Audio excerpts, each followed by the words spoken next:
After my house was robbed and thieves took everything I had collected for decades, my daughter-in-law suddenly started flaunting a magnificent mansion and a shiny new Tesla. She smirked at me, convinced I was just a broken old man who would never figure it out.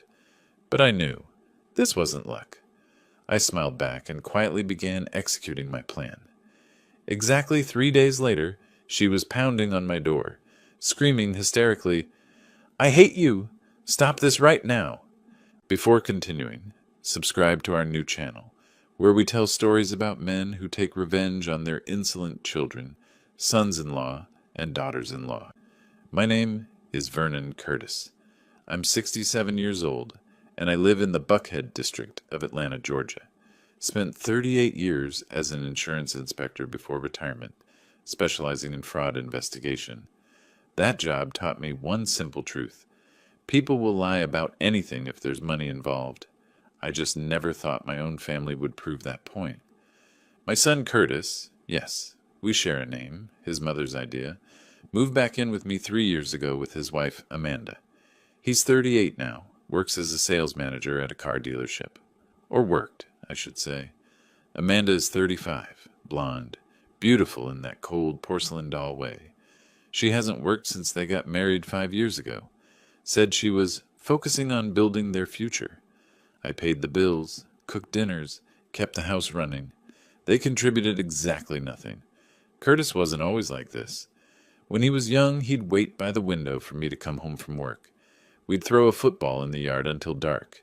But Amanda changed him, slowly, methodically, like rust eating through metal. I watched my son turn into someone I didn't recognize, entitled, dismissive, always looking for the easy way out. The house on Peachtree Road has been my home for 23 years. 2 stories, classic Georgian architecture, worth about $580,000 according to the latest appraisal. But its real value was in what I kept inside.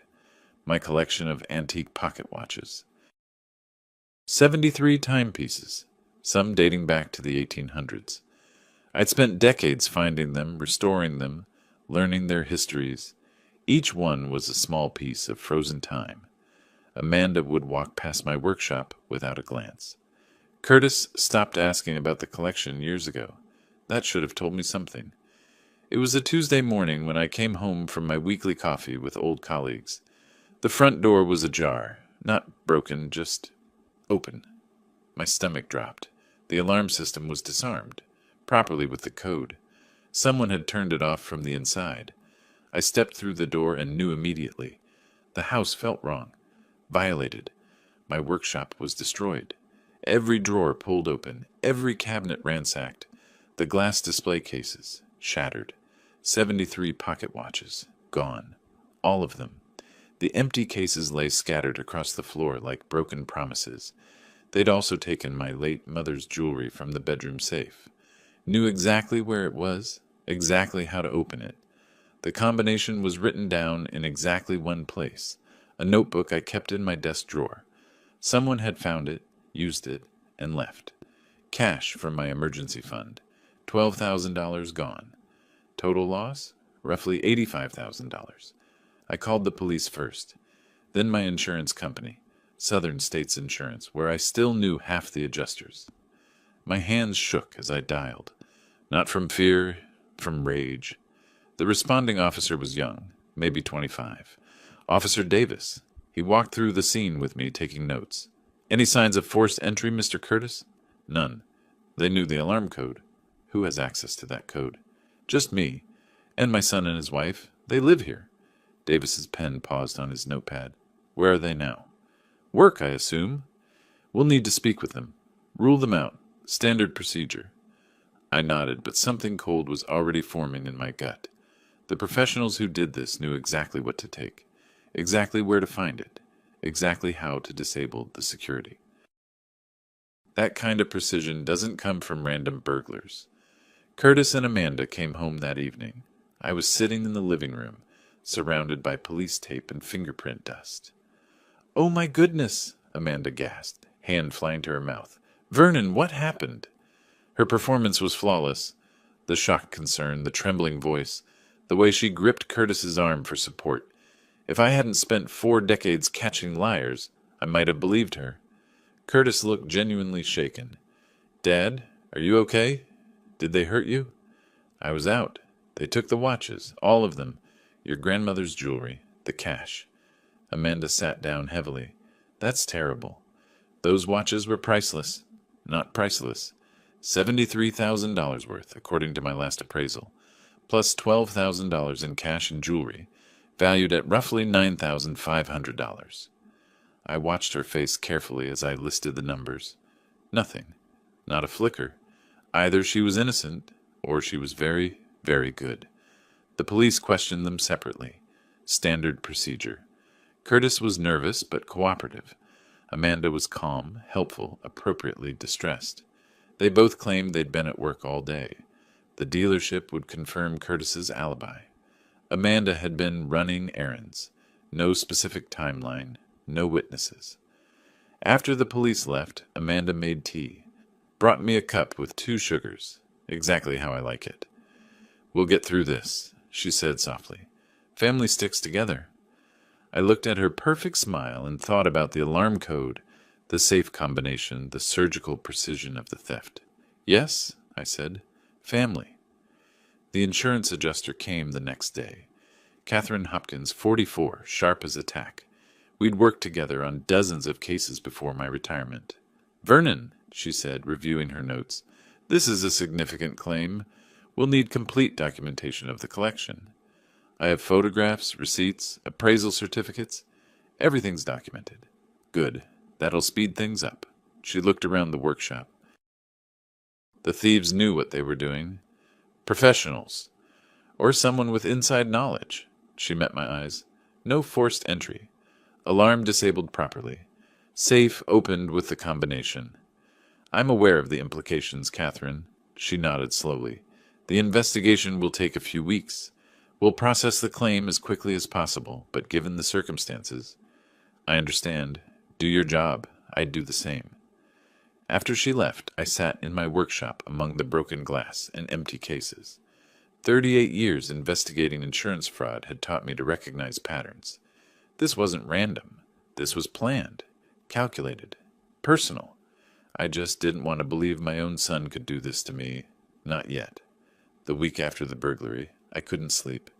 Every night, I'd lie awake thinking about those empty display cases, about the alarm code only 3 people knew, about Amanda's perfect performance for the police.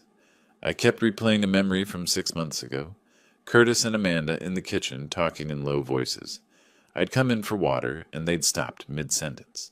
Amanda had smiled brightly. Just discussing our anniversary trip, she'd said, but Curtis's face had been guilty, caught. I dismissed it then. Now it gnawed at me.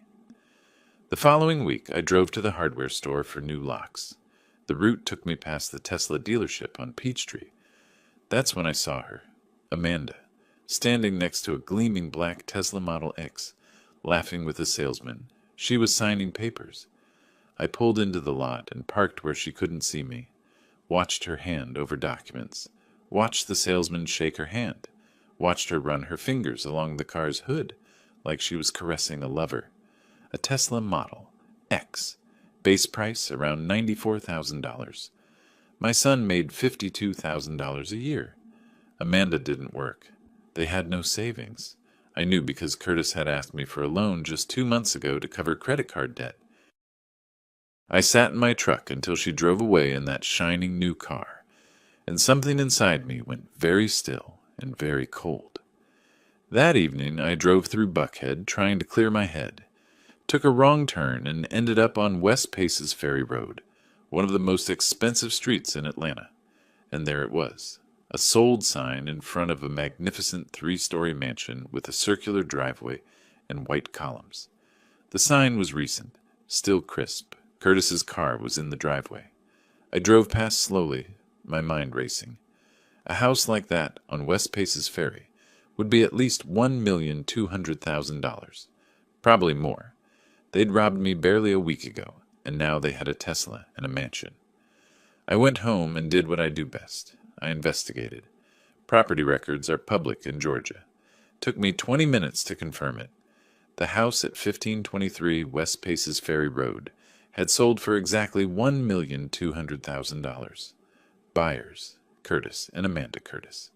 Down payment, $240,000. Closing date, 3 days ago. $250,000 in cash. I remembered another flashback then. Curtis at 15, crying in my workshop after his mother's funeral. "I miss her, Dad." I'd held him, promised him we'd be okay. "We're family," I told him. "Family takes care of each other." When had that stopped being true?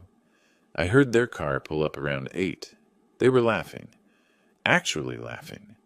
I met them at the door. "Vernon!" Amanda's smile was radiant. "We have wonderful news." "Do you?" "Curtis got a huge promotion and a bonus. We bought a house." Curtis stood behind her, not meeting my eyes. "Yeah, Dad. Things are really looking up."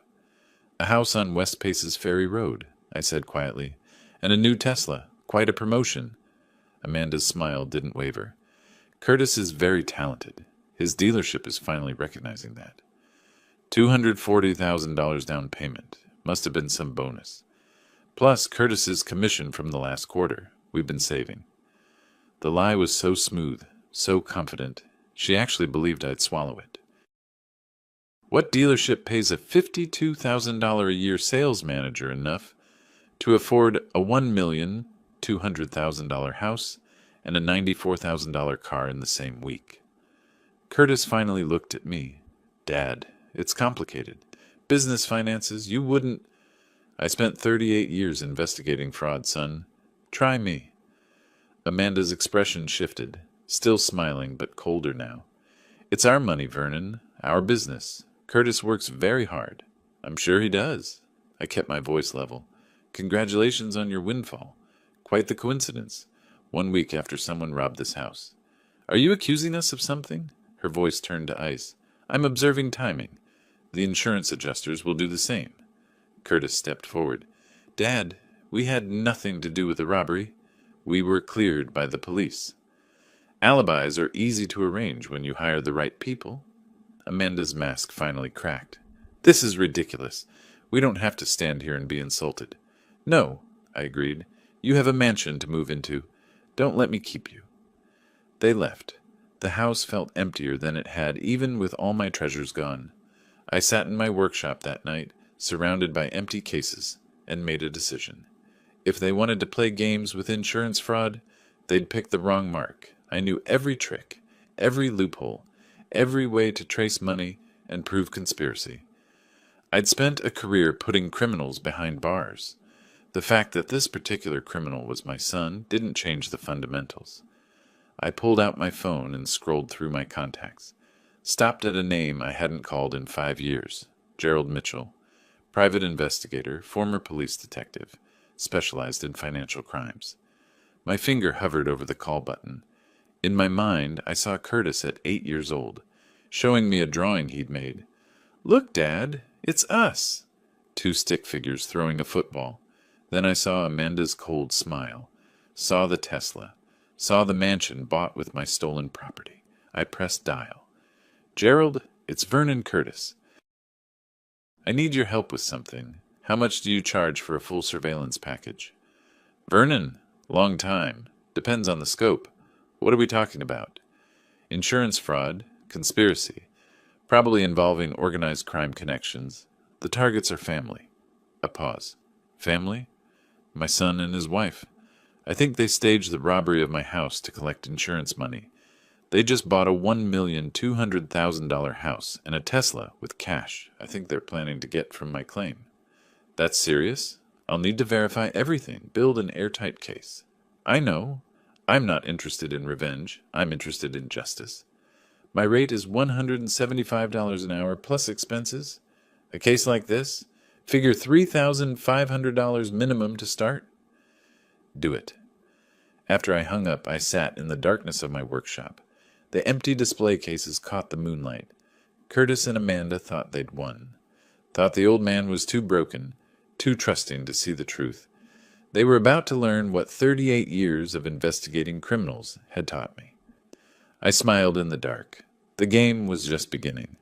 3 days later, I met Gerald Mitchell at a coffee shop on Peachtree Road, Cafe Intermezzo, neutral ground where neither Curtis nor Amanda would stumble across us. Gerald was early 50s, graying hair, the kind of face that blends into any crowd, perfect for his line of work. Vernon, he shook my hand and slid a folder across the table. I've started preliminary surveillance. Your son and daughter-in-law are interesting subjects. I opened the folder. Photographs. Curtis and Amanda at their new mansion. Amanda loading shopping bags into the Tesla. Both of them at an upscale restaurant I knew cost $200 per person minimum. They're not exactly hiding their newfound wealth, Gerald observed. No. They think I'm just a grieving old man too broken to connect the dots. Are you? Broken, I mean. I looked at the photos. Amanda's smile was radiant, triumphant. Curtis looked relaxed, happy in a way I hadn't seen in years. No, I said, I'm done being broken. Gerald nodded. Good, because what I'm about to tell you requires a clear head. I need you to authorize a full financial audit. I have connections at several banks, but I'll need your signature on some documents. Legal gray area, but everything will be admissible in court.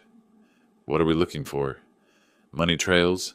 Your son makes $52,000 a year.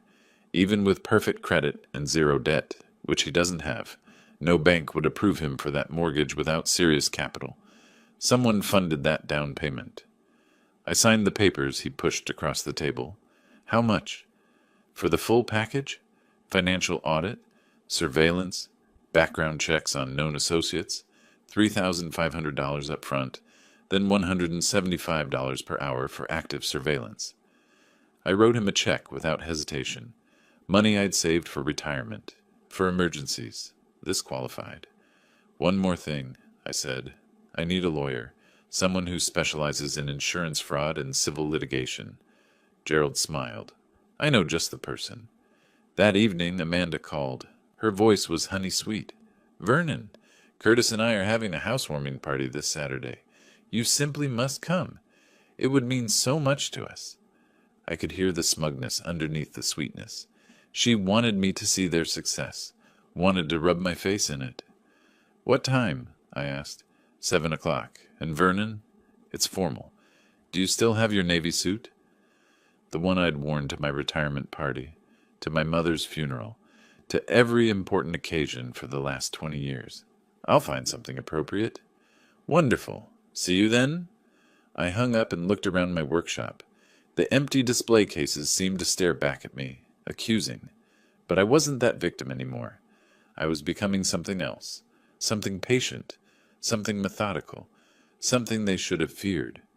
The next morning I met with Ronald Stewart, the attorney Gerald had recommended. His office was on Peachtree Street, 17th floor, floor-to-ceiling windows overlooking downtown Atlanta. Ronald was 61, sharp-eyed, with the kind of quiet confidence that comes from winning more cases than you lose. Mr. Curtis, he said, gesturing to a leather chair. Gerald filled me in on the basics. Insurance fraud, suspicious timing, family members as suspects. Alleged suspects, I corrected. I need proof before I make accusations. Smart? That's why you're here. He opened a legal pad. I'm going to need complete documentation of your insurance claim, timeline of events, financial records for Curtis and Amanda, if you can get them, and any evidence of their current assets. I can get most of that. Good. My retainer is $2,800.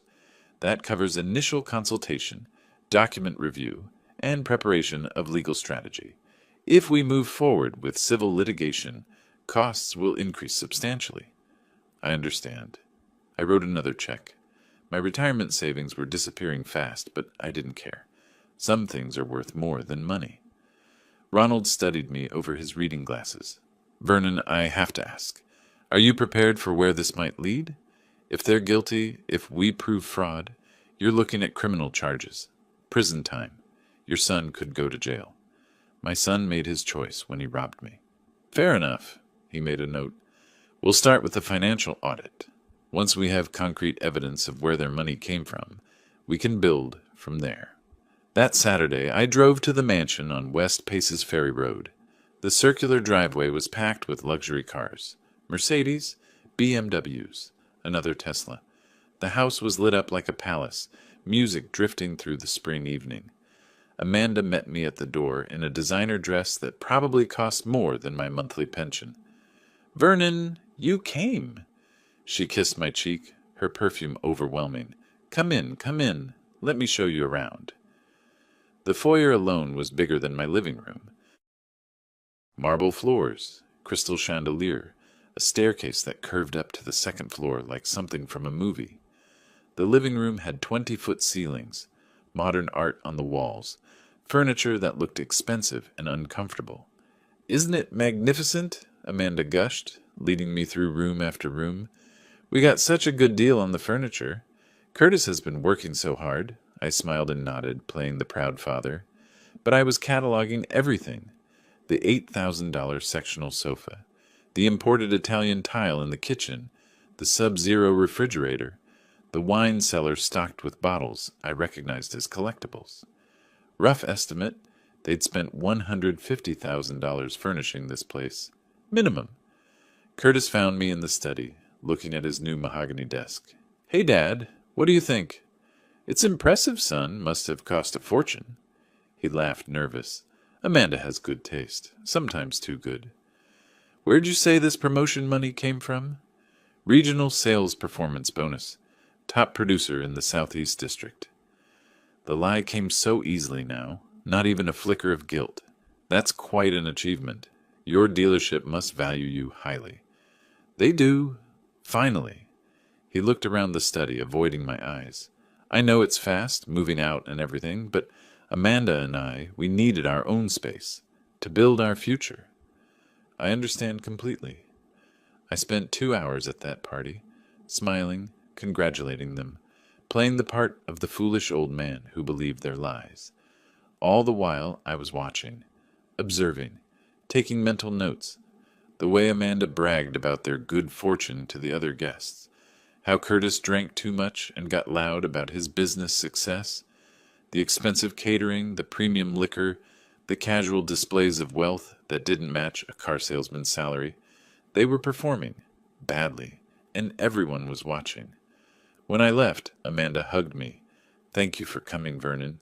It means everything to have your support." "Family," I said. "We stick together, right?" "Always." I drove home through the quiet Atlanta streets, past the mansions and the luxury cars, back to my modest house on Peachtree Road, back to my empty workshop and broken display cases. But I wasn't empty anymore. I was full of purpose, full of plans. They'd invited me into their palace of lies, showed me everything they'd bought with my stolen property. Big mistake. In my workshop, I started a new file, labeled it simply Evidence. Inside went photos from the party, notes on their spending, observations about their behavior. Gerald had taught me to document everything. Ronald had taught me that cases are built on details. They'd taught me well. 2 weeks passed. I fell into a routine that would have looked mundane to anyone watching. Morning coffee, afternoon walks, evenings in my workshop pretending to organize what little remained. But beneath that routine, I was hunting. Gerald called every few days with updates. Curtis had been seen meeting with his dealership manager 3 times in 1 week, unusual for someone supposedly excelling at work.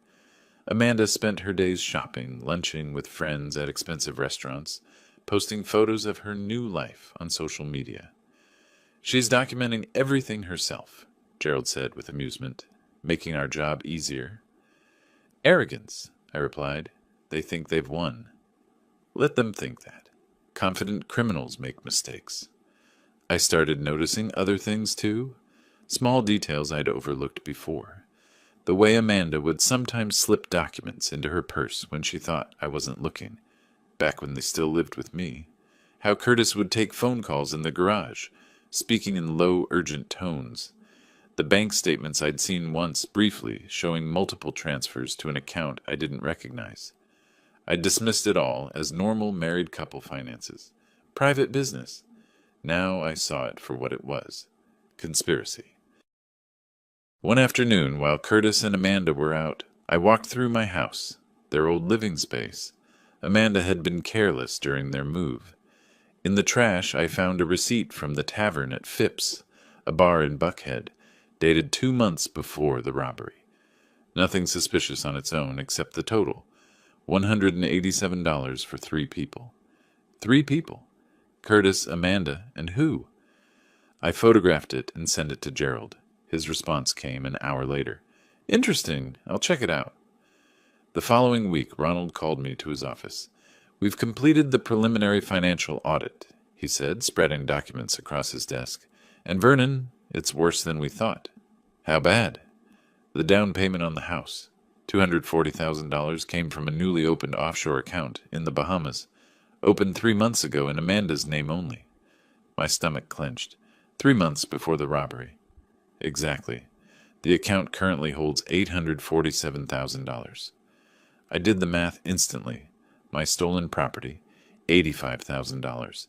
The insurance payout Southern States would eventually pay for my antique watch collection, $762,000. Those specific figures weren't public knowledge yet.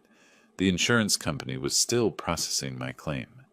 That's the exact amount of my claim, I said slowly, to the dollar. Yes. Ronald leaned back in his chair. They opened that account expecting to receive $847,000. They knew exactly what the insurance would pay before the robbery even happened. But how? The appraisals were confidential. You said your son lived with you, had access to your files, your documents. I closed my eyes. Of course. My meticulous record-keeping, all the appraisals and certificates I'd kept for insurance purposes, all filed neatly in my office. Curtis had simply copied them, handed them to whoever he'd hired to steal from me. There's more, Ronald continued. The mortgage on their house, $960,000 at 6.8% interest. Their monthly payment is $6,200. Curtis's salary, after taxes, is roughly $3,400 per month. Even with 0 other expenses, they can't afford it. They're banking on the insurance money. Exactly. They need that $762,000 to survive. Without it, they'll default on the mortgage within 6 months. I sat back, processing. They hadn't just robbed me. They'd bet their entire future on it. What do you recommend? Ronald smiled. It wasn't a nice smile. We have enough for a civil suit right now. We file claiming fraud, demanding return of funds, seeking damages. But if we wait a few more weeks, let Gerald dig deeper, we might find enough for criminal charges. How long? Give it until mid-April.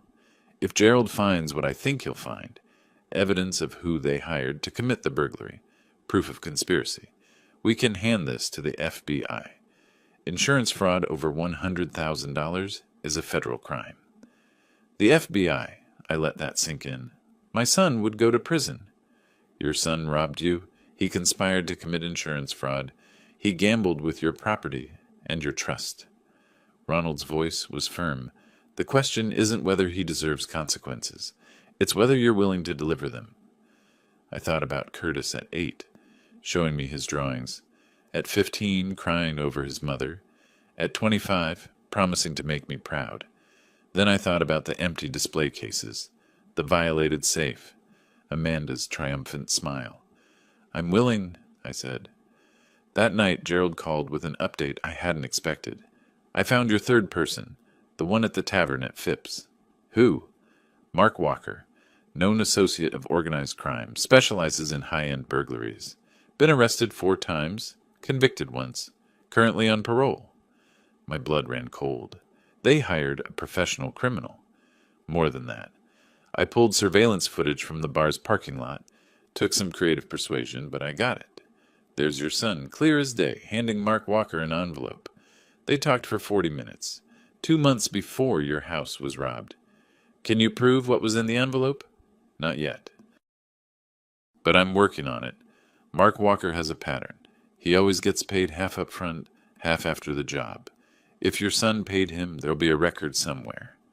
Find it. I will. But Vernon, there's something else you should know. Walker's parole officer is a friend of mine. I made some calls. Walker's been flashing money lately. New car, paid off debts, living beyond his means. So he's spending his cut. Exactly. And if we can prove Curtis paid him, if we can connect Walker to the robbery, your son and daughter-in-law aren't just looking at fraud charges. They're looking at conspiracy, theft, and organized crime connections. I sat in my workshop that night, surrounded by the tools I'd used to restore my pocket watches. Delicate work requiring patience and precision, this would require the same. I opened my laptop and started a new document. Timeline of evidence. Every date, every transaction, every lie they told. I organized it chronologically, cross-referenced it with Gerald's surveillance reports and Ronald's financial audits. The picture that emerged was damning. They'd planned this for months. Researched my collection, copied my documentation, found a professional to execute the theft, opened offshore accounts to hide the money, bought the mansion before the insurance even paid out. Every step calculated, every move deliberate. They'd underestimated one thing: me. By the time I finished that document, it was 3 a.m. My eyes burned, my back ached, but I felt more alive than I had in months. I wasn't the victim anymore. I was the investigator, the hunter, the one who saw through the lies. And I was getting close. I sent the timeline to Ronald and Gerald. Attached a simple note. Keep digging. I want everything. Curtis called the next day, his voice strained. Dad, can we talk? Just you and me? Of course, son. What's wrong? Nothing's wrong. I miss having coffee with you. Like we used to. For a moment, just a moment, I heard the boy he used to be, the one who needed his father. Then I remembered the offshore account, the hired criminal, the lies. Let's meet tomorrow, I said. Cafe Intermezzo, 10 o'clock. Thanks, Dad. Thank you. I hung up and looked at my evidence file. Tomorrow I'd sit across from my son and pretend everything was fine. Pretend I didn't know about Mark Walker, about the Bahamas account, about their crumbling finances. I'd smile and drink coffee and play the fool one more time, because that's what investigators do. We wait, we watch, we let the guilty think they're safe, and then, when the evidence is perfect, when the case is airtight, when there's no escape, we strike. I was almost ready. The coffee meeting with Curtis was painful. He sat across from me, stirring sugar into his cup, talking about nothing. The weather, sports, anything but the truth hanging between us like smoke. Dad, I know things have been weird since the robbery, he said finally.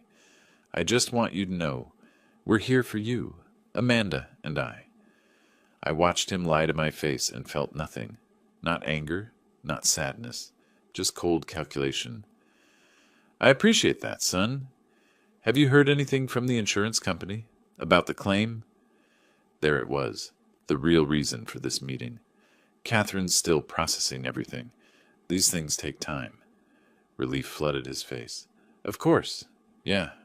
Just, if you need help with anything, let us know. I will. After he left, I sat there for another hour, drinking coffee that had gone cold. Then I made my move. I called Catherine Hopkins at Southern States Insurance. We'd worked together for 15 years before my retirement. She trusted me, respected my judgment. Catherine, I need to meet with you. Privately. It's about my claim. Vernon, you know I can't discuss ongoing cases outside of... I have evidence of insurance fraud related to my case. Evidence you'll want to see. Silence. Then, come to my office. 1 hour. I arrived with a briefcase full of documents. Gerald's surveillance reports, the offshore account information, the connection to Mark Walker, the timeline showing they'd planned this months in advance. Catherine spread everything across her desk, her expression darkening with each page. Vernon, this is your son. I know. If this is true, if they orchestrated this robbery to collect insurance money, we're talking about federal charges. The FBI will get involved. I know that too. She looked at me, really looked at me. Are you sure you want to do this? I thought about my empty workshop, the violated safe, Amanda's triumphant smile at the housewarming party. They stole from me. They planned to steal from you. Yes, I'm sure. Catherine gathered the documents. I'll need to report this to our fraud investigation unit. They'll contact the authorities. Once I do this, Vernon, there's no going back. Good. She made the call while I sat there, watching her speak to her supervisor, watching the machinery of justice begin to turn. It felt right. Final. When she hung up, she said, We're freezing any payment on your claim pending investigation, and we'll be filing a report with the district attorney's office. Thank you. Vernon, I'm sorry. I know this can't be easy. It's not, but it's necessary. I left her office and drove straight to Ronald's. He was waiting with documents of his own. I prepared the civil suit, he said, sliding papers across his desk. We're suing Curtis and Amanda Curtis for fraud, theft, and damages totaling $847,000. The stolen property plus the insurance claim they attempted to collect fraudulently. The numbers were real now, official, legally binding. We file this, they'll know immediately, Ronald continued. They'll get served with a summons within 72 hours. File it. Vernon, file it, Ronald. He nodded and picked up the phone. Made the call to the courthouse. I listened to him speak in legal terms, establishing case numbers, scheduling preliminary hearings. When he finished, he said, It's done. The summons will be delivered by the end of the week. I felt something shift inside me. Not triumph, not satisfaction, just rightness, like a watch clicking into place. One more thing, I said. I need to update my will. Ronald raised an eyebrow. Cutting him out? Every penny.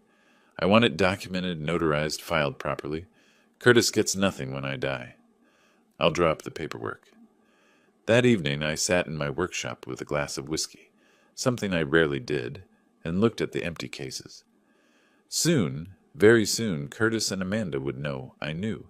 They'd panic, scramble, probably hire lawyers they couldn't afford. They'd realize the old man wasn't as broken as they thought. I took out my phone and scrolled through Amanda's social media. She'd posted new photos that afternoon, her and Curtis at a fancy restaurant, champagne glasses raised, her caption reading, Living our best life. Dreams really do come true. #blessed, #new beginnings. I stared at that hashtag. Blessed. They had no idea what was coming. The next morning I met with a notary public Ronald had recommended. Signed the new will in front of witnesses. Everything I owned, the house, my savings, my pension, everything would go to charity. The Atlanta Historical Society would get my house, and whatever remained of my estate. Curtis would get exactly what he'd given me. Nothing. Mr. Curtis, the notary said as I signed the final page, you understand this completely disinherits your son? I understand perfectly. That weekend I did something I hadn't done since the robbery.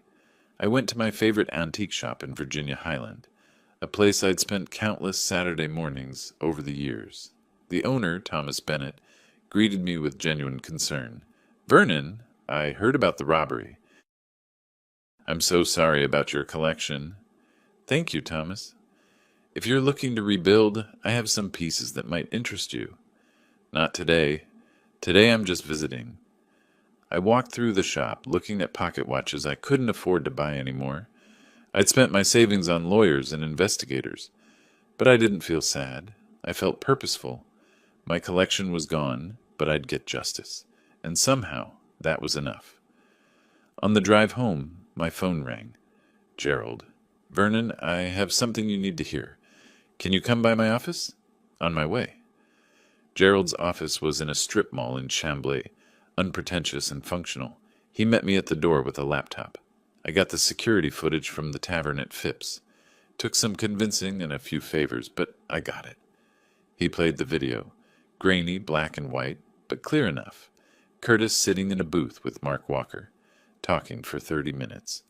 Then Curtis reaching into his jacket and pulling out an envelope, passing it across the table. Walker counting what was inside, cash, obviously, and nodding. That's your son paying a known criminal, Gerald said, 2 months before your house was robbed. Can you prove what was in the envelope? Walker's parole officer is cooperative. Walker deposited $15,000 cash the next day, claimed it was from selling a car, but couldn't produce any paperwork. This video proves Curtis gave him that money. I watched the video again. My son, my only child, conspiring with a criminal to rob his own father. Send it to Ronald and Catherine, I said. They'll need it. Already done. Vernon, this is enough for criminal charges. Federal charges. Your son is going to prison. I nodded slowly. I know. That night, I couldn't sleep. I kept seeing Curtis at 8 years old, showing me his homework. At 15, asking for advice about girls. At 23, introducing me to Amanda for the first time. So proud, so happy. Where had I gone wrong? Or had Amanda done this to him? Corrupted him? Changed him into someone who could rob his own father? It didn't matter anymore. The choice was made. The papers were filed. The evidence was gathered. Tomorrow, or the next day, or the day after that, Curtis and Amanda would get served with the lawsuit. The insurance company would notify them of the fraud investigation, and then the real show would begin. I fell asleep finally, around 4 a.m, and dreamed of empty display cases filling up with watches. But when I looked closer, the watches were all broken, their hands frozen at different times. The dream woke me at dawn. I lay in bed, staring at the ceiling, and wondered if justice would feel like I thought it would. Only one way to find out. 3 days later, I was in my workshop when I heard a car screech into my driveway. The engine cut off abruptly, followed by a car door slamming hard enough to rattle windows. I knew that sound. Rage. Panic. The front door burst open without a knock. Amanda's voice, shrill and furious, echoed through the house. "Vernon, where are you?" I stayed in my workshop, waiting. Let her come to me. She appeared in the doorway, face flushed red, hair disheveled, waving papers in her hand. The civil suit summons. Right on schedule. "What is this?" she screamed. "What the hell is this?" I looked up from the pocket watch I was pretending to examine, one of the few pieces that hadn't been in the collection, a cheap modern reproduction I kept for parts. "Legal papers, from the look of it. Don't play dumb with me. You're suing us? For $847,000? Are you out of your mind?" "Sit down, Amanda. You're going to want to sit down for this." "I'm not sitting anywhere. I hate you. Do you hear me? I hate you." Her voice cracked on the last word, hysteria bleeding through the anger. I'd seen this reaction before, in fraud suspects who realized they'd been caught. The rage-panic cocktail that comes when the walls start closing in. "You should hate yourself," I said calmly. "You're the one who orchestrated a robbery." Her face went white, actually white, like someone had drained the blood from it. Her mouth opened, closed, opened again. No words came out. "Close the door," I said, "unless you want the neighbors to hear this." She slammed it shut, hands shaking. "You don't know what you're talking about." "I know about Mark Walker. I know about the Bahamas account with $847,000 in it. I know Curtis met with Walker 2 months before the robbery and paid him $15,000 cash. I know you planned this, Amanda. All of it." She grabbed the doorframe for support, legs visibly unsteady. You can't prove any of that." I pulled out the folder I'd prepared, the same evidence I'd given to Catherine and Ronald, but formatted nicely for maximum impact. I opened it on my workbench. Bank statements showing the offshore account. Opened 3 months before the robbery. In your name only. I tapped the first page. Surveillance photos of Curtis meeting with Mark Walker. Tap. Security footage from the bar showing Curtis handing Walker an envelope of cash. Tap. Financial analysis showing there's no legitimate way you could afford a $1,200,000 house on Curtis's salary. Tap. Amanda stared at the documents like they were snakes. Her breathing got faster, shallower. "You were supposed to be broken," she whispered. "You were supposed to just accept it." "Surprise!" She lunged forward, grabbed the folder, and threw it across the room. Papers scattered everywhere. "You can't do this. We'll fight it. We'll tell everyone you're a senile old man making up stories." "Go ahead. The insurance company already has copies. So does my attorney. So does the fraud investigation unit.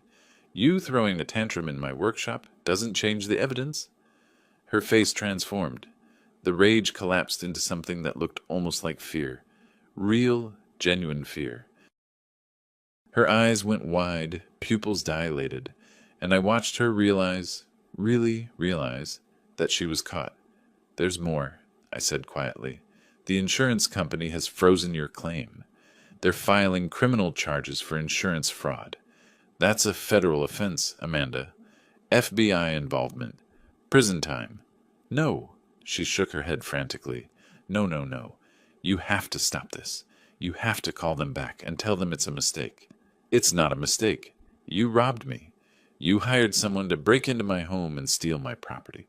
You planned to collect $762,000 from insurance fraud. Those are facts. Stop this! The scream was desperate now, animal. Please, Vernon, please. We'll give you back whatever you want. The house, the car, anything. You should have thought of that before you robbed me. She dropped to her knees, actually dropped to her knees, hands clasped like she was praying. Tears streamed down her face, taking her makeup with them. She looked nothing like the polished, confident woman who'd served me tea after the robbery. She looked destroyed. Please, she sobbed. I'm begging you.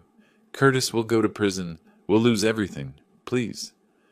I watched her beg and felt nothing. No satisfaction, no triumph. Just a cold, empty certainty that this was exactly what needed to happen. You're right about one thing, I said. You will lose everything. The house will be seized. The car. Your reputation. Your freedom. Everything you stole. Everything you bought with stolen money. Everything you built on lies. Gone. I hate you, she whispered through tears. I hate you so much. You already said that. You should probably leave now. My lawyer advised me not to speak with you without legal representation present. She looked up at me with pure venom in her eyes. The mask was completely gone now. No more sweet daughter-in-law, no more concerned family member, just rage and hatred and fear. This isn't over, she hissed. Yes, it is. You just don't know it yet. She stood up, unsteady, and backed toward the door. Curtis will never forgive you for this. Curtis made his choice when he hired Mark Walker. Now he lives with the consequences. She left, stumbling slightly, and I heard her car start. Heard the tires squeal as she peeled out of my driveway too fast, probably leaving rubber marks. I sat in my workshop, surrounded by scattered papers from the folders she'd thrown, and finally, I smiled. Not a happy smile, not triumphant, just satisfied. The first strike had landed, and judging by Amanda's reaction, it had hit exactly where I'd aimed. My phone rang. Ronald.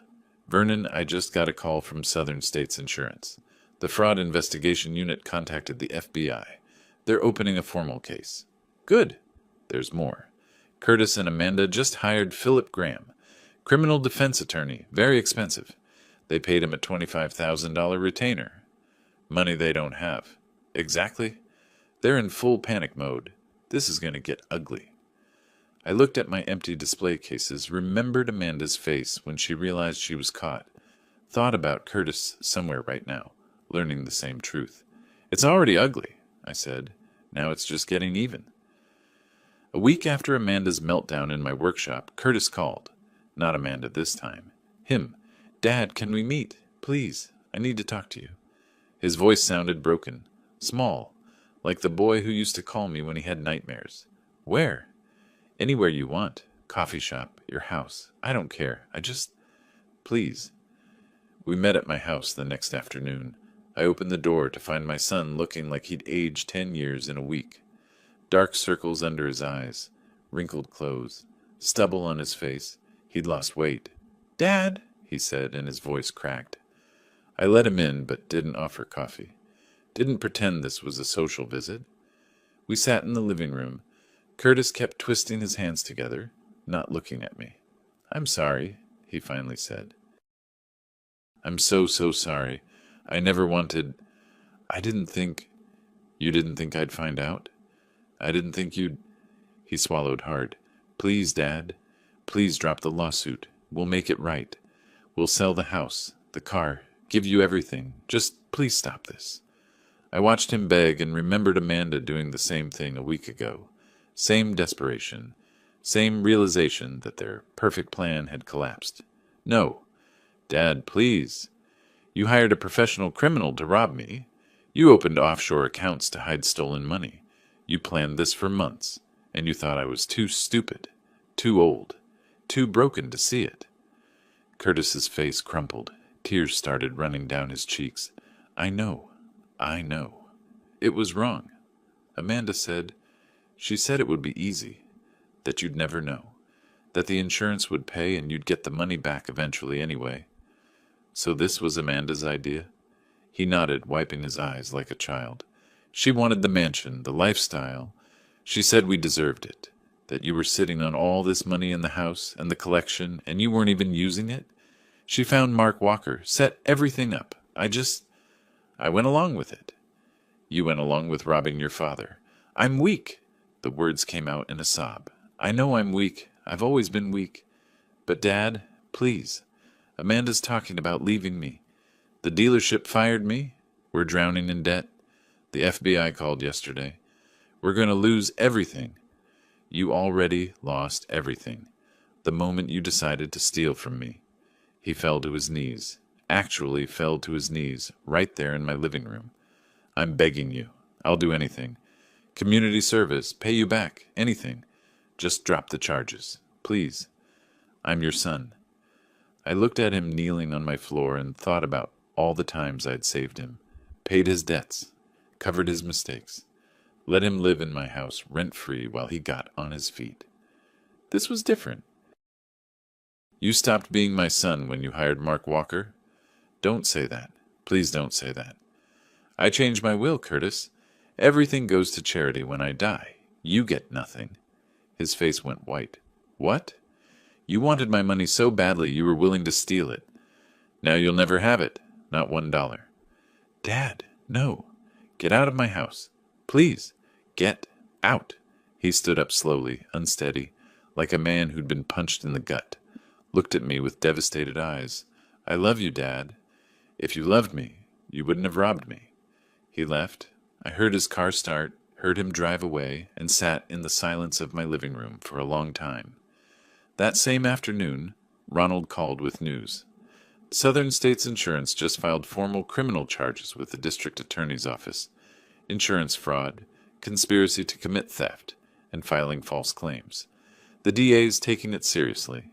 They've assigned it to their white-collar crimes unit. And the FBI? They're all in. Federal insurance fraud, interstate wire fraud because of the Bahamas account, conspiracy. They contacted me for copies of all our evidence. How long before arrests? Could be weeks, could be months. They're building an airtight case. But Vernon, there's something else. The bank that holds Curtis and Amanda's mortgage contacted me. They've received our civil suit filings. They're reviewing Curtis and Amanda's loan application for fraud. Fraud? Curtis claimed he made $180,000 a year on his mortgage application. Claimed Amanda had income from consulting work. All lies. If the bank proves fraud on the application, they can demand immediate full payment. The entire $960,000 balance. Which they don't have. Not even close. They're 3 months behind on payments already. The bank's starting foreclosure proceedings. I smiled grimly. The house Amanda had wanted so desperately, the symbol of her success, was being ripped away piece by piece. Good. 2 days later, Gerald called. Vernon, I've got something. Mark Walker's been arrested. The FBI? Yes. They picked him up this morning. He's looking at serious time. Parole violation, conspiracy, theft, receiving stolen property. But here's the interesting part. His lawyer's already talking about a deal. What kind of deal? Testimony against Curtis and Amanda in exchange for reduced charges. Walker's looking at 10 years minimum. If he cooperates, they might knock it down to 3. Will he cooperate? Criminal like Walker. The minute his lawyer explains the math, he'll sing like a canary. He has no loyalty to your son and daughter-in-law. They were just clients. I sat back in my chair, processing. So we'll have Walker's testimony, the video footage, The financial records, everything. Everything. It's not just airtight, Vernon. It's welded shut. They have no defense. That evening, I did something I hadn't done in weeks. I went to my workshop and started cleaning, swept up the broken glass from the display cases, organized my tools, started planning what I'd do with the space once this was all over. Maybe I'd rebuild the collection. Maybe I'd do something completely different. Either way, I wasn't defined by what they'd taken anymore. The following week, Catherine Hopkins called me. Vernon, I wanted to give you an update. Southern States has officially denied the insurance claim. We've also filed a recovery suit against Curtis and Amanda for our investigation costs. $47,000 so far. How are they responding? Their lawyer, Philip Graham, is trying to negotiate. Wants us to accept a settlement, drop the criminal referral, make this go away quietly. And we told him absolutely not. This is textbook insurance fraud. We're making an example of this case. I could hear the satisfaction in her voice. Catherine had worked insurance fraud for 20 years. She took it personally when people tried to steal from the company. Thank you, Catherine. Vernon, I want you to know what you did, bringing us this evidence. It took courage. I know Curtis is your son. Was my son? After I hung up, I sat in my workshop and thought about that. Was. Past tense. My son was gone, replaced by someone I didn't recognize, someone who could look me in the eye and lie, someone who could hire criminals, someone who could betray family for money. That person wasn't Curtis anymore. Maybe he never really was. My phone buzzed. A text from Amanda. We need to talk. This is insane. You're destroying our lives over a mistake. Call me. I deleted it without responding. An hour later, another text. You're a vindictive old man. Curtis is sick over this. You're killing your own son. Delete. Another. Fine. We'll fight this. You'll see. We have a good lawyer. You won't win. I almost laughed at that one. They'd already lost. They just hadn't accepted it yet. I turned my phone off and went back to cleaning my workshop. Tomorrow, Ronald wanted to meet to discuss the civil case timeline. Next week, I had to give a deposition to the FBI. The machinery of justice was slow, but it was thorough, and it was just getting started. 3 weeks after Curtis's visit, Gerald called with the breakthrough I'd been waiting for. Vernon, you need to see this. I drove to his office in Chambly. He had his laptop open, a video paused on the screen. Remember the bar footage showing Curtis paying Walker? I went back to the tavern at Phipps, convinced the manager to let me review more footage. Look at this. He pressed play. The video showed Curtis and Mark Walker in the booth, but this time from a different angle. Curtis reaching into his jacket, pulling out a thick envelope, handing it across the table. Walker opening it right there, counting cash. You could actually see the bills. Walker's lips moving, probably counting. $15,000, Gerald said. You can see Walker count it, and look at the timestamp. The date on the video was exactly 2 months before my robbery. This is better than the first video, I said. It gets better. I found Walker's parole officer, name's James Rodriguez. He's cooperating with the FBI. Walker deposited exactly $15,000 in cash the day after this meeting. Claimed it was from selling a motorcycle, but couldn't produce a title or bill of sale. The FBI has all this. They do now. I sent it over this morning. And Vernon, there's more. Walker's attorney reached out to the prosecutor. Walker's ready to testify. Full cooperation. He's giving them everything. How Amanda contacted him, how they planned the robbery, where he sold the stolen items, all of it. I felt something cold and final settle in my chest. This was it. The last piece. When? FBI's moving fast. They want to arrest Curtis and Amanda before they try to flee. Could be any day now. That afternoon, I was in my garden, another hobby I'd neglected during the chaos, when I heard shouting from the street.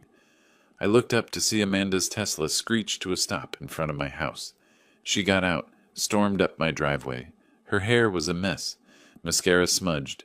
She looked unhinged. "You've won, okay?" she screamed. "You've won. Are you happy now?" I set down my gardening trowel. "I didn't win anything. I just stopped you from stealing from me." The bank is taking the house. They're taking the car.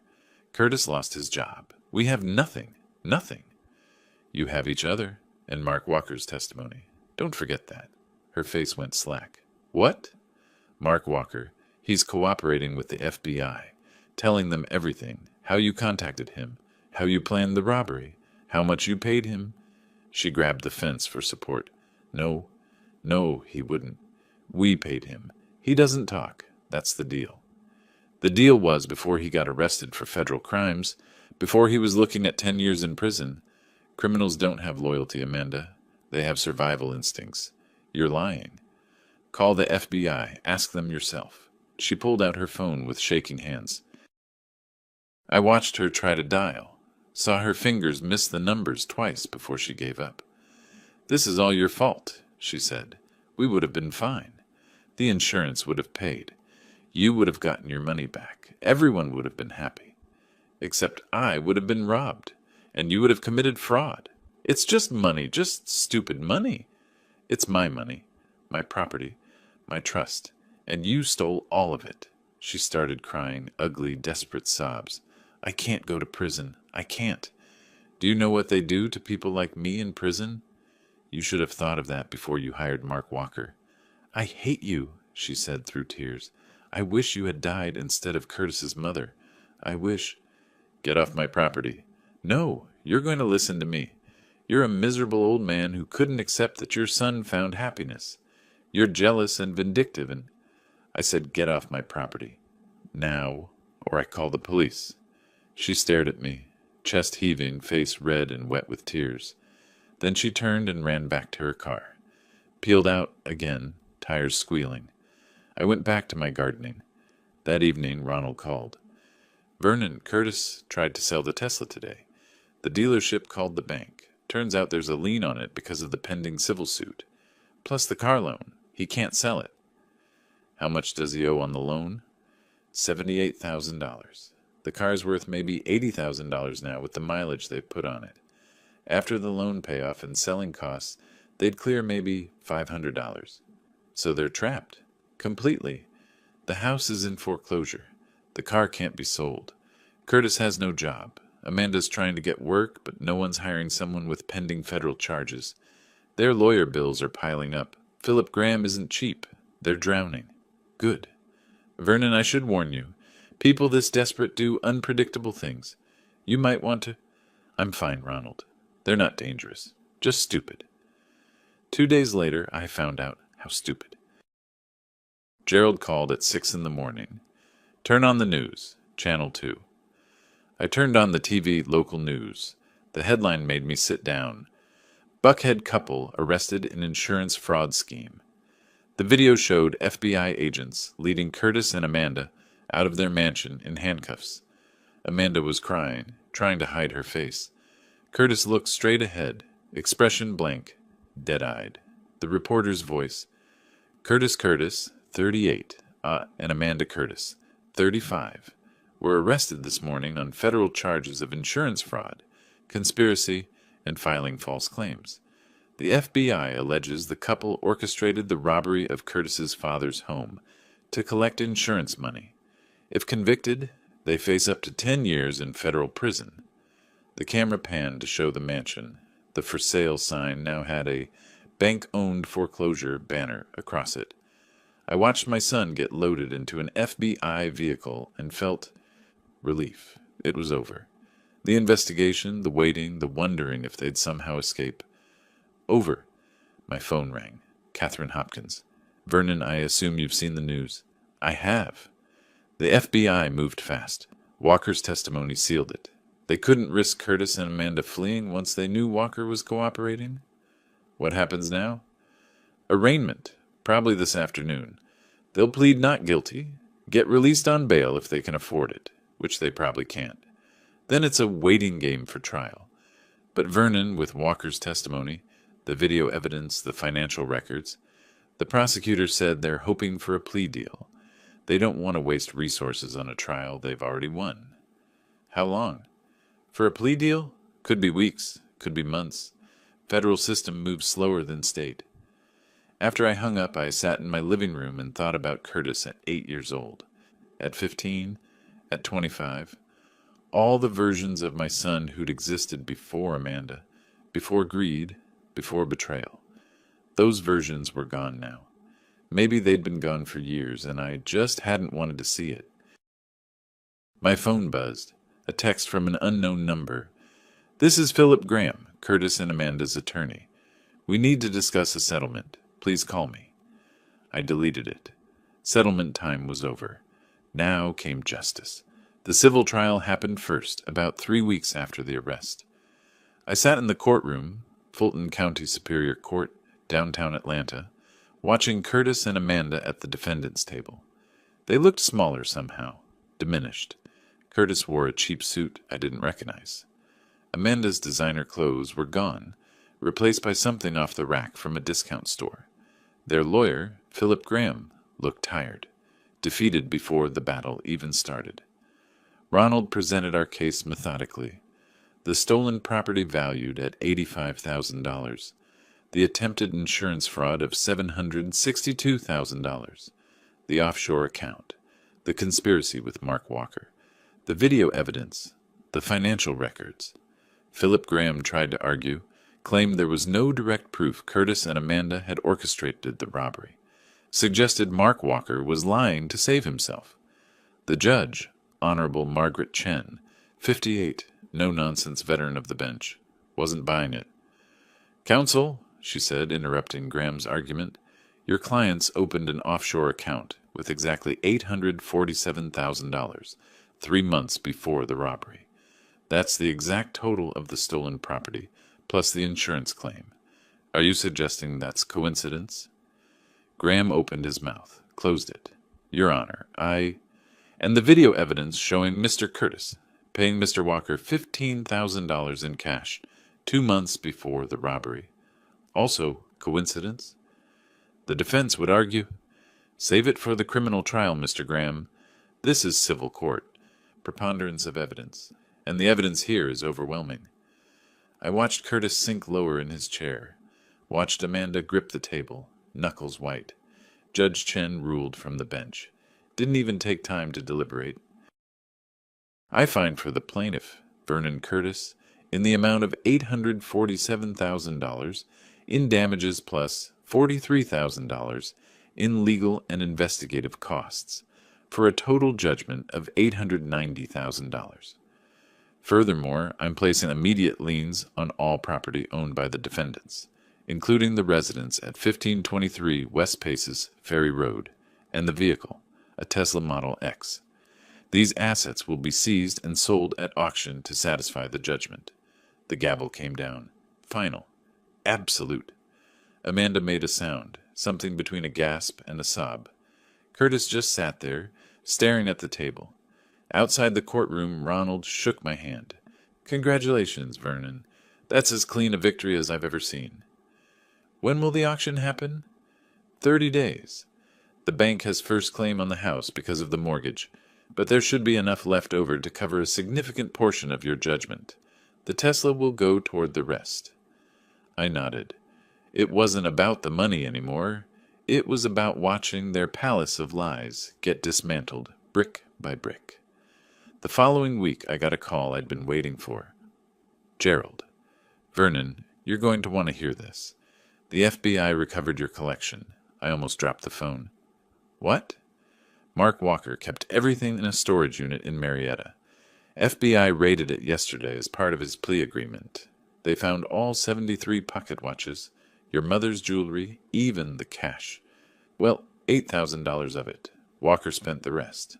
I sat down heavily. "They're intact?" "According to the inventory, yes. Some minor damage to a few pieces, but mostly intact. The FBI is processing them as evidence, but they'll be returned to you once the criminal case concludes." I looked at my empty display cases and felt something crack inside me. Not breaking, mending. "Thank you, Gerald." "There's more. The prosecutor called. They're offering Curtis and Amanda a plea deal. 3 years supervised probation, 500 hours community service, full restitution to you and Southern States Insurance, and they both have to allocate. That means publicly admit guilt in detail. And if they don't take the deal, trial, and they're looking at 10 years federal prison minimum. The prosecutor's confident he'll win. Will they take it? Their lawyer would be insane to advise otherwise. Trial's a guaranteed loss. At least with the plea, they avoid prison time. That same afternoon, I saw Curtis one last time before the plea hearing. Not planned. I was at the grocery store on Peachtree. He was there with Amanda. Both of them looked gaunt, tired. They were buying generic brands, the cheapest options. Our eyes met across the produce section. Curtis looked away first. Amanda grabbed his arm and pulled him toward the exit. I heard her hiss, "Don't! Just don't!" I finished my shopping and drove home. Didn't feel triumphant. Didn't feel sad. Just complete. Like a watch that had been broken finally ticking again. The property auction was 3 weeks later. I didn't attend. Ronald represented me, but he called with the results. The mansion sold for $1,150,000. After the bank took their $960,000 for the mortgage, there's $190,000 left. The Tesla brought $81,000. After the loan payoff of $78,000, that's another $3,000. Total recovery, $193,000 toward your judgment. So they still owe me $697,000, which they'll never have. But the court can garnish any future wages, tax returns, inheritances. They'll be paying this off for the rest of their lives. I smiled at that. Not cruel, just satisfied. The prosecutor called a week before the plea hearing. "Mr. Curtis, I wanted to inform you that Curtis and Amanda Curtis have accepted the plea agreement. They'll be allocuting next week. I thought you might want to attend." "I'll be there." "Fair warning, allocation can be emotional. They'll have to describe in detail what they did, admit their guilt publicly. Sometimes family members find it difficult to watch. I'll be fine. One more thing. You have the right to make a victim impact statement. Would you like to address the court?" I thought about that. Thought about standing in front of Curtis and Amanda and telling them exactly how their betrayal had felt. Exactly what they'd taken from me. "Yes," I said, "I would." The plea hearing was scheduled for late morning in federal court. I arrived early, sat in the back row, and watched Curtis and Amanda enter with their lawyer. They looked broken. Curtis had lost at least 20 pounds. Amanda's hair was pulled back in a simple ponytail, no makeup, wearing clothes that looked borrowed. They didn't look around the courtroom, didn't want to see who was watching, but they knew I was there. I could tell by the way Amanda's shoulders tensed, the way Curtis kept his head down. The judge, Honorable Richard Morrison, Federal District Court, called the proceeding to order. "Mr. and Mrs. Curtis, you've agreed to plead guilty to 1 count of insurance fraud and 1 count of conspiracy. Is that correct?" They both stood, both whispered, "Yes, Your Honor." "I need you to allocute, to tell this court in your own words what you did. Mrs. Curtis, let's start with you." Amanda's voice was barely audible. "In January, I contacted a man named Mark Walker. I knew he did burglaries. I asked him if he would rob my father-in-law's house. I gave him the alarm code, told him what to take, where the safe was. I paid him $15,000 up front and promised another $15,000 after." "Why did you do this?" "We wanted money, for a house, for a better life. I thought we could collect the insurance money and no one would know it was us."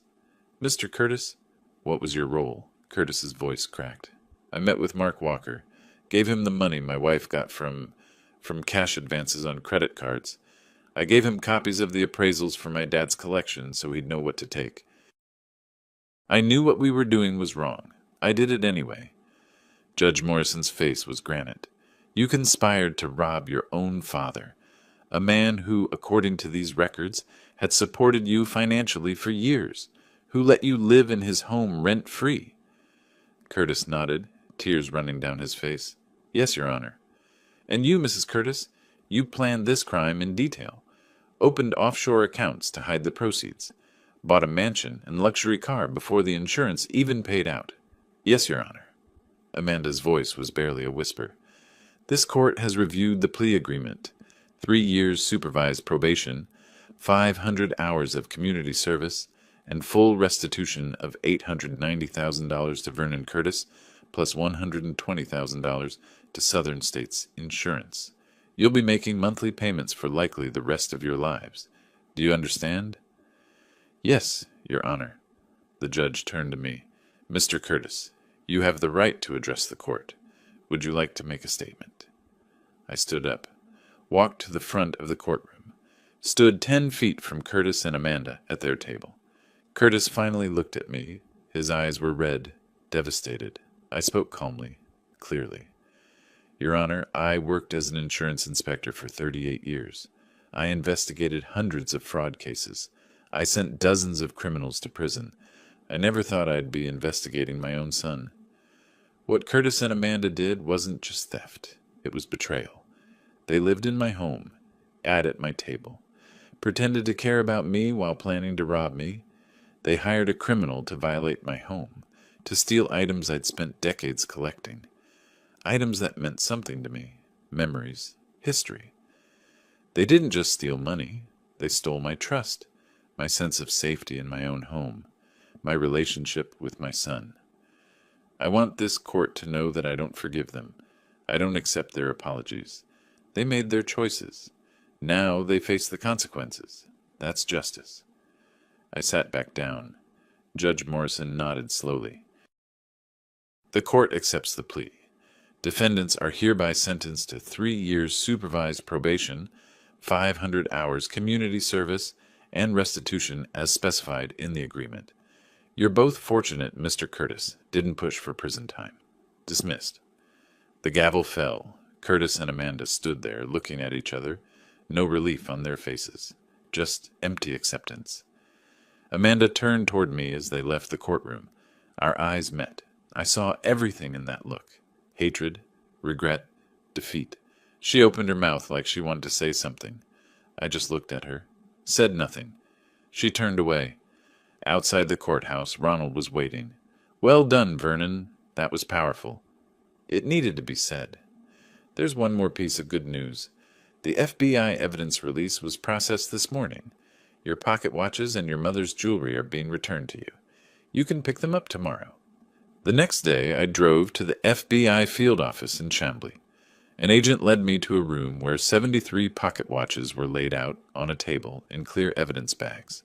My mother's jewelry, even $8,000 in cash, the remainder of what had been stolen. I stood there looking at them and felt tears in my eyes for the first time through this whole ordeal. Not tears of sadness, tears of relief. Mr. Curtis? The agent said. Are you all right? I'm fine. These are they're home.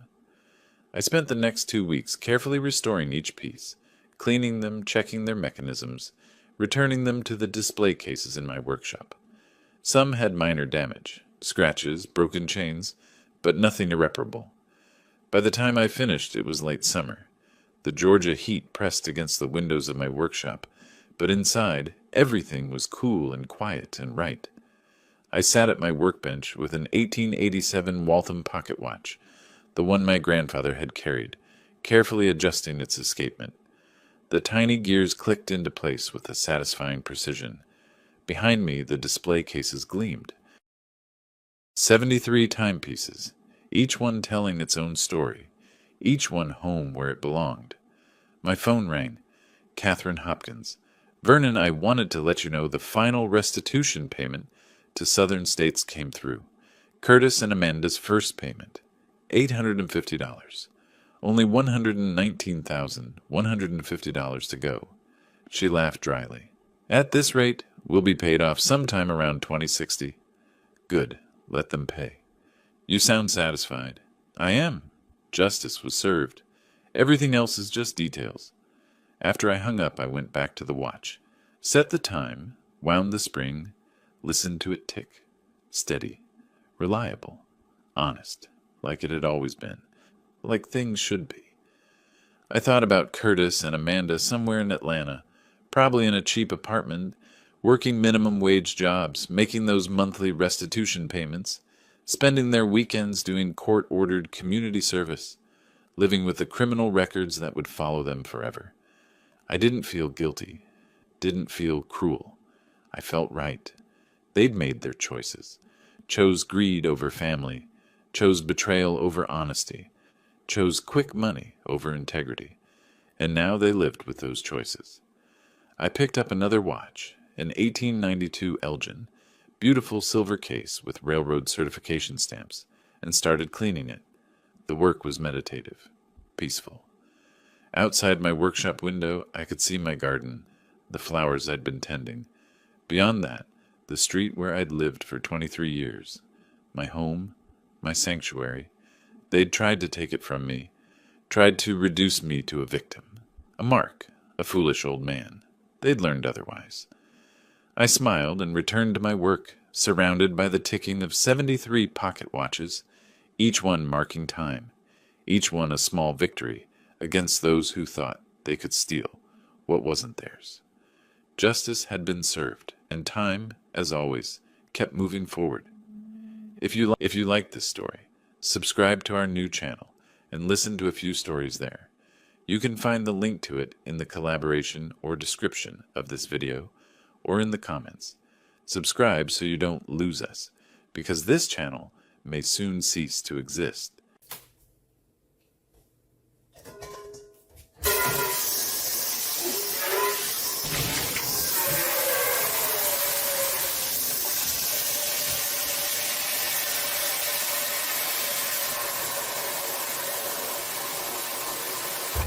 여기에다가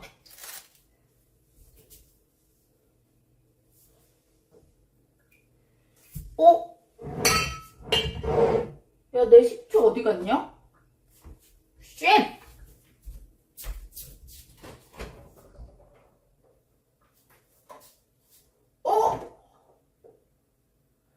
식초가 어딨지?